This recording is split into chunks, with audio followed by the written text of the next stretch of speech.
Why dip it up when you can dive right in? Why let things simmer when you can cook up a storm? Why live life in half measures when you can live it to the brim?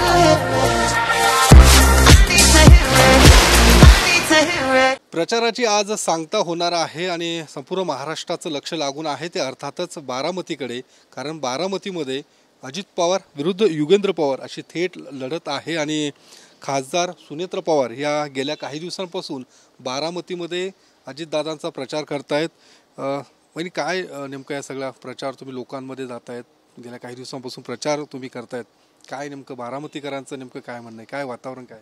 वातावरण अतिशय उत्तम आहे। जिकडे जाईल तिकडे दादांचाच जयघोष आहे आणि प्रत्येकजण म्हणतं की आम्हाला यावेळेस दादाच पाहिजेत आणि दादांनी जो विकास केलेला आहे तो त्यांच्या समोर आहे आणि प्रत्येकाला माहिती आहे की त्यांच्या जीवनामध्ये प्रत्यक्ष किंवा अप्रत्यक्ष जे काय बारामतीत घडलेलं आहे त्याचा प्रभाव पडलेला आहे आणि त्यामुळे लोकांना वाटतं की दादाच हे करू शकतात।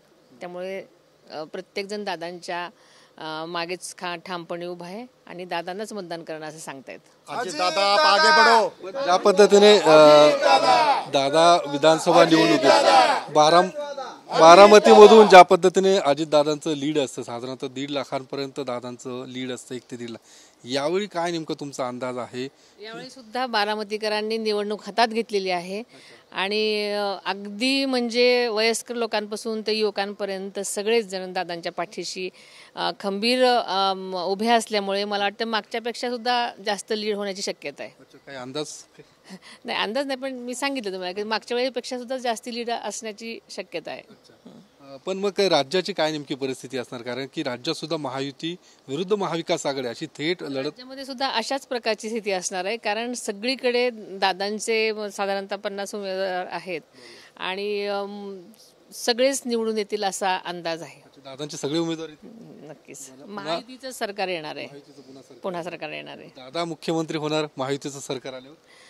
आता आपण या सगळे महायुतीचे किती सगळेजण येणार हा मुख्य म्हणजे सगळ्यांनीच विषय समोर आहे सगळ्यांच्या, त्याच्यामुळे सगळेच महायुतीचे जास्तीत जास्त उमेदवार येण्यासाठी आम्ही सगळ्यांनी अगदी चांगला प्रचार केलेला आहे। काम तसंच सरकारने केलं असल्यामुळे नक्कीच महायुतीचं सरकार येईल अशी खात्री आहे। पण मुख्यमंत्री म्हणून काय वाटतं दादा? आता मुख्यमंत्री निवडणूक झाल्यानंतरचा विषय आहे, सॉरी निवडणूक झाल्यानंतरचा। पण कुठंतरी कुटुंबामध्ये ही लढाई वेदनादायी आहे, कारण ज्या पद्धतीने खरं तर पवार विरुद्ध पवार असंच एकूण जी लढाई होते, त्यामुळे तुम्हाला काय वाटतं ही असं लढत होणं खरं तर टाळता आलं असतं? दादांची लढाई ही नेहमीच विचारांची, राजकीय विचारांची लढाई होती, कुटुंबाची लढाई नव्हती। त्याच्यामुळे जनता आता समजदार आहे, तर खास करून बारामतीची जनता तर खूपच समजदार आहे आणि त्यांनी ही निवडणूक हातात घेतल्यामुळे ते नक्कीच रिझल्टमधून दाखवतील। धन्यवाद। तर सुनेत्र पवार होत्या, या संपूर्ण प्रचार यंत्रणा त्या सांभाळत आहेत आणि विश्वास आहे की अजित पवारांचं चांगलं लीड असेल आणि राज्यात सुद्धा पुन्हा एकदा महायुतीचं सरकार येईल असा विश्वास सुनेत्र पवार या ठिकाणी व्यक्त करतायत। कॅमेरामन अभिजित पिसेसह मी योगेश बोरसे, TV9 मराठी, पुणे।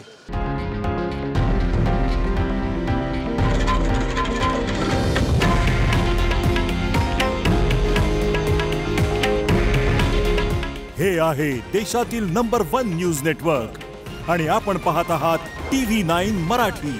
काळजी तुमची, हित महाराष्ट्राचं।